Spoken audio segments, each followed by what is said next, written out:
ഭാര്യമാരോട് ഭർത്താക്കന്മാരോട് പറയുന്ന അഭിസംബോധനയാണ്. ഭർത്താക്കന്മാരെ, ഭാര്യമാരെ, ഉമ്മമാരെ, നിങ്ങൾക്കൊരു മക്കളുണ്ടായാൽ ആദ്യം നിങ്ങൾ ചെയ്യേണ്ടത് നല്ല പേരിട്ട് കൊടുക്കണം, നല്ല അച്ചടക്കമുള്ള പേര്. പിന്നെയോ അവർക്ക് സംസ്കാരം പഠിപ്പിക്കണം. എന്താണ് സംസ്കാരം? 1 നബിയെ സ്നേഹിക്കാൻ, 2 നബി തങ്ങളുടെ കുടുംബങ്ങളെ സ്നേഹിക്കാൻ, 3 പരിശുദ്ധമായ ഖുർആൻ പാരായണം ചെയ്യാൻ. ഇത് കഴിഞ്ഞാലോ ഏതുവരെയാണ് സംസ്കാരം പഠിപ്പിക്കേണ്ടത്? പ്രായപൂർത്തി എത്തുന്നത് വരെ സംസ്കാരം പഠിപ്പിക്കണം.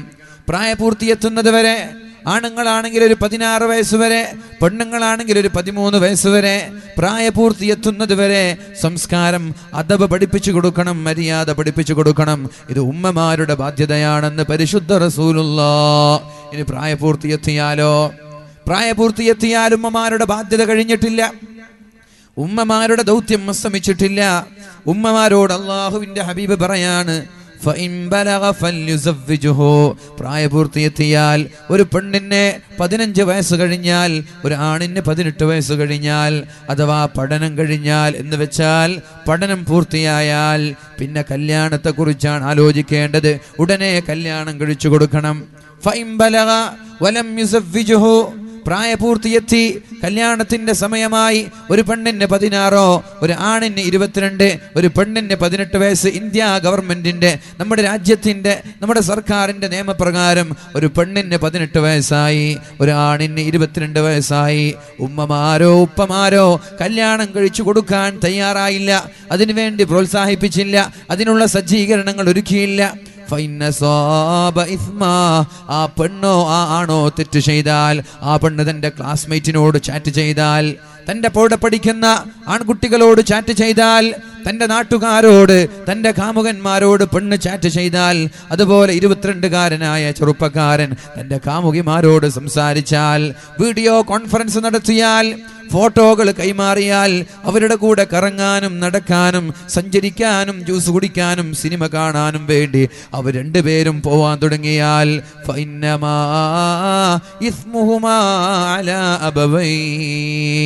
ആ മക്കൾ ചെയ്യുന്ന തെറ്റ് ആ മാതാപിതാക്കളുടെ ഏടിലും അല്ലാഹു കുറിച്ചു വെക്കുമെന്ന് പരിശുദ്ധ റസൂലുള്ളാഹ്.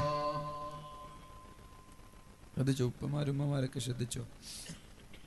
പ്രായപൂർത്തിയെത്തി. ഇപ്പം നമ്മുടെ രാജ്യത്തിൻ്റെ നിയമപ്രകാരം 18 വയസ്സുള്ള ഒരു പെണ്ണ്, ആ പെണ്ണിനെ കല്യാണത്തെക്കുറിച്ച് ആലോചിക്കാതെ, ആ പെണ്ണിനോട് കല്യാണത്തിന് നിർബന്ധിക്കാതിരുന്നാൽ, കല്യാണം കഴിച്ചു കൊടുക്കാനുള്ള സംവിധാനങ്ങൾ മാതാപിതാക്കൾ ഉണ്ടാക്കി കൊടുത്തില്ലെങ്കിൽ, 22കാരനായ ഒരു ചെറുപ്പക്കാരൻ, ആ ചെറുപ്പക്കാരനും കല്യാണം കഴിച്ചു കൊടുക്കാനുള്ള സജ്ജീകരണങ്ങളെ, അതിനുള്ള തയ്യാറെടുപ്പുകൾ, അതിനുള്ള പ്രോത്സാഹനങ്ങൾ മാതാപിതാക്കൾ ഒരുക്കി കൊടുത്തില്ലെങ്കിൽ, ഈ മക്കള് വ്യഭിചരിച്ചാൽ, ഈ മക്കള് ചാറ്റ് ചെയ്താൽ, ഈ മക്കൾ അവിഹിത ബന്ധങ്ങളിലേക്ക് പോയാൽ, ഹറാമായ നോട്ടങ്ങള്, ഹറാമായ സംസാരങ്ങള്, ഹറാമായ ചാറ്റിങ്ങുകൾ ഇവരിൽ നിന്നുണ്ടായാൽ, അവർക്കുമുണ്ട് ഹറാമായ ആയിരക്കണക്കിന് തിന്മകൾ അവരുടെ ഏടുകളിൽ എഴുതുന്നതോടൊപ്പം അവരുടെ മാതാപിതാക്കളുടെ ഏടിലും അല്ലാഹു എഴുതി വെക്കുമെന്ന് പരിശുദ്ധ റസൂലുള്ളാഹ് സല്ലല്ലാഹു അലൈഹി വസല്ലം. മാതാപിതാക്കളുടെ കടമയാണ് വേഗം കല്യാണം കഴിച്ചു കൊടുക്കുക എന്നുള്ളത്. ചെറുപ്പക്കാർക്കൊക്കെ വലിയ സന്തോഷമായിരിക്കും. മാഷാ അല്ലാഹ്. കല്യാണം കഴിപ്പിക്കാനുള്ള വേദകൾ വളരെ കുറവാണ്. നിസ്കരിക്കാൻ പറയും, നിങ്ങൾ കള്ളു കുടിക്കല്ലേ, വ്യഭിചരിക്കല്ലെന്ന് എന്നൊക്കെ അല്ലാതെ കല്യാണം കഴിപ്പിക്കാൻ വേണ്ടിയിട്ടുള്ള വേദ കുറവാണ്. കല്യാണം വേഗം കഴിച്ചാൽ ഒരു പിടി അവിഹിത ബന്ധങ്ങളൊക്കെ ഒഴിവാക്കാം. എത്ര കൂസലില്ലാതെ, എത്ര നിസ്സാരായിട്ടാണ് നമ്മുടെ പെണ്ണുങ്ങളൊക്കെ ഫേസ്ബുക്കിലൊക്കെ ഫോട്ടോകൾ അപ്ലോഡ് ചെയ്യുന്നത്. കള്ളും കുടിച്ച് കണ്ടവൻ്റെ കൂടെ രാത്രി ചെലവഴിച്ച കഥകളൊക്കെ ഫേസ്ബുക്കിൽ പറയാൻ പല പെണ്ണുങ്ങളും. ഇതൊരു മോശമാണ്. ഉളുപ്പ് എന്നൊരു സംഭവം വേണ്ടേ പെണ്ണുങ്ങൾക്ക്? അല്ലാഹു പറഞ്ഞല്ലോ, പരിശുദ്ധമായ പരിശുദ്ധ റസൂലുള്ളാഹി സ്വല്ലല്ലാഹു അലൈഹി വസല്ലം അവസാന കാലഘട്ടത്തിന്റെ അന്ത്യനാളിന്റെ സൂചനകളെ കുറിച്ച് അല്ലാഹുവിന്റെ ഹബീബ് പറഞ്ഞപ്പോ, ഇദാ കാന ആഖിറുസ്സമാൻ, അന്ത്യനാൾ എടുത്തു കഴിഞ്ഞാൽ, ലോകം അതിൻ്റെ അന്ത്യത്തിലേക്ക്, ലോകം അതിൻ്റെ അവസാനത്തിലേക്ക് എടുത്തു എത്തിക്കഴിഞ്ഞാൽ 4 കാര്യങ്ങളെ അല്ലാഹു ആകാശലോകങ്ങളിലേക്ക് ഉയർത്തിക്കളയുമെന്ന് പരിശുദ്ധ റസൂലുള്ളാഹ്. 1, യർഫഉല്ലാഹുൽ ബർകത മിനൽ അർളി, ഭൂമിയിൽ ബർക്കത്തുണ്ടാവൂല, മനുഷ്യന്മാർക്ക് കാരുണ്യം ഉണ്ടാവൂല. അതുപോലെ അല്ലാഹുവിന്റെ ഹബീബ് പറഞ്ഞത്, യർഫഉല്ലാഹുൽ ഹയാഅ മിനൻ നിസാ, പെണ്ണുങ്ങളിൽ നിന്ന് അല്ലാഹു ലജ്ജയെ ആകാശലോകങ്ങളിലേക്ക് ഉയർത്തിക്കളയുമെന്ന് പരിശുദ്ധ റസൂലുള്ളാഹ്. ലജ്ജയുണ്ടാവൂല. അപ്പോഴാണ് കള്ളു കുടിച്ച കഥകൾ പറയുന്നത്, അപ്പോഴാണ് വ്യഭിചരിച്ച കഥകൾ പറയുന്നത്, കാമുകന്റെ കൂടെ രാത്രി ചെലവഴിച്ച കഥകളൊക്കെ ഫേസ്ബുക്കിലൂടെ പോസ്റ്റ് ചെയ്യുന്നത്. ലജ്ജ, നാണം അല്ലാഹു ആകാശ ലോകങ്ങളിലേക്ക് ഉയർത്തിയപ്പോഴാണ്. അതുകൊണ്ട് എൻ്റെ പ്രിയമുള്ള സഹോദരങ്ങളെ, എല്ലാവരോടും പറയാനുള്ളത്, അല്ലാഹുവിൻ്റെ ഹബീബായ പരിശുദ്ധ ദീൻ, പരിശുദ്ധ റസൂലുള്ളാഹി സ്വല്ലല്ലാഹു അലൈഹി വസല്ലം പഠിപ്പിച്ച ദീനുണ്ടല്ലോ, ആ ദീൻ നമ്മൾക്ക് പറഞ്ഞു തരുന്നത്, ആ ദീൻ നമ്മൾക്ക് പഠിപ്പിച്ചു തരുന്നത്, ഇവിടെ അവിഹിത ബന്ധങ്ങൾ നടക്കാൻ പാടില്ല, ഇവിടെ വ്യഭിചാരങ്ങൾ നടക്കാൻ പാടില്ല, ഇവിടെ തോന്നിവാസങ്ങൾ നടക്കാൻ പാടില്ല. മഹാനായ ജഅഫർ ഇബ്നു അബീ ത്വാലിബ് റളിയല്ലാഹു അൻഹു, അല്ലാഹുവിൻ്റെ ഹബീബ് സല്ലല്ലാഹു അലൈഹി വസല്ലം തങ്ങളുടെ സമ്മതത്തോടെ നാട് വിട്ടു പോവുകയാണ്. മക്കക്കാർ ആട്ടിയോടിക്കുകയാണ്. ലാ ഇലാഹ ഇല്ലല്ലാഹ് മുഹമ്മദുർ റസൂലുള്ളാഹ് എന്ന് പറഞ്ഞു. അല്ലാഹുവിൽ വിശ്വസിച്ചതിൻ്റെ പേരിൽ, വ്യഭിചരിക്കല്ലേ എന്ന് പറഞ്ഞതിൻ്റെ പേരിൽ, കള്ളു കുടിക്കല്ലേ എന്ന് പറഞ്ഞതിൻ്റെ പേരിൽ, കുടുംബബന്ധം പുലർത്തണമെന്ന് പറഞ്ഞതിൻ്റെ പേരിൽ, ഒരാളെയും ആക്രമിക്കല്ലേ എന്ന് പറഞ്ഞതിൻ്റെ പേരിൽ മക്കക്കാരായ കിങ്കരന്മാരായ ധിക്കാരികളായ മുശ്രിക്കീങ്ങളൊക്കെ അവരെ ആട്ടി ഓടിക്കുകയാണ്, ക്രൂരമായി പീഡിപ്പിക്കുകയാണ്. അപ്പോഴാണ് ജഅഫർ ഇബ്നു അബീ ത്വാലിബ് റളിയല്ലാഹു അൻഹുവിന്റെ നേതൃത്വത്തിൽ ഒരു കൂട്ടം മുസ്ലിമീങ്ങൾ നേരെ നജ്ജാശി രാജാവിന്റെ സമീപത്തേക്ക് ചെല്ലുന്നത്. നജ്ജാശി രാജാവ് അവരെ കൈ നീട്ടി സ്വീകരിക്കുകയാണ്.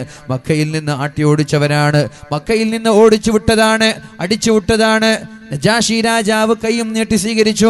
സ്വസ്ഥമായി, സ്വതന്ത്രമായി, വേദനയില്ലാതെ, പ്രയാസമില്ലാതെ നിങ്ങൾക്ക് ഇവിടെ ജീവിക്കാനുള്ള സമ്മതം നൽകിയപ്പോഴാണ് മക്കയിൽ നിന്ന് ഒരു കൂട്ടം മുശ്രിക്കീങ്ങളായ ശത്രുക്കൾ ഊരിപ്പിടിച്ച വാളുമായി നജാഷിയുടെ സമീപത്തേക്ക് വരുന്നത്. നജാഷിയോട് പറഞ്ഞു, നജാഷി രാജാവേ, ഇവര് സാമൂഹിക ദ്രോഹികളാണ്, നമ്മുടെ നാട്ടിലെ കുഴപ്പക്കാരാണ്, നാട്ടിൽ ഭിന്നിപ്പുണ്ടാക്കിയവരാണ്, ഇവരെ ഞങ്ങൾക്ക് തന്നെ വിട്ടുതരണം, ഇവരെ ഇവിടെ ജീവിക്കാൻ നിങ്ങൾ അനുവദിക്കരുത് എന്ന് മഹാനായ നജ്ജാശി രാജാവിനോട് പറഞ്ഞപ്പോൾ രാജാവ് മഹാനായ ജഅഫർ ഇബ്നു അബീ ത്വാലിബിനെ വിളിക്കുകയാണ്. നിങ്ങളിൽ ആരാണ്? നിങ്ങൾ എന്തിനാണ് ഇങ്ങോട്ട് വന്നത്?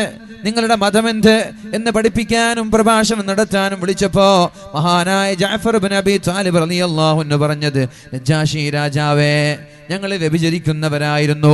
ഞങ്ങളോടൊരു നബി പറഞ്ഞു, മുഹമ്മദ് എന്ന് പറയുന്ന ഒരു പ്രവാചകൻ വന്നിട്ട് വ്യഭിചരിക്കരുത് എന്ന് പറഞ്ഞതിൻ്റെ പേരിൽ ഞങ്ങൾ ആട്ടി ഓടിച്ചതാണ്.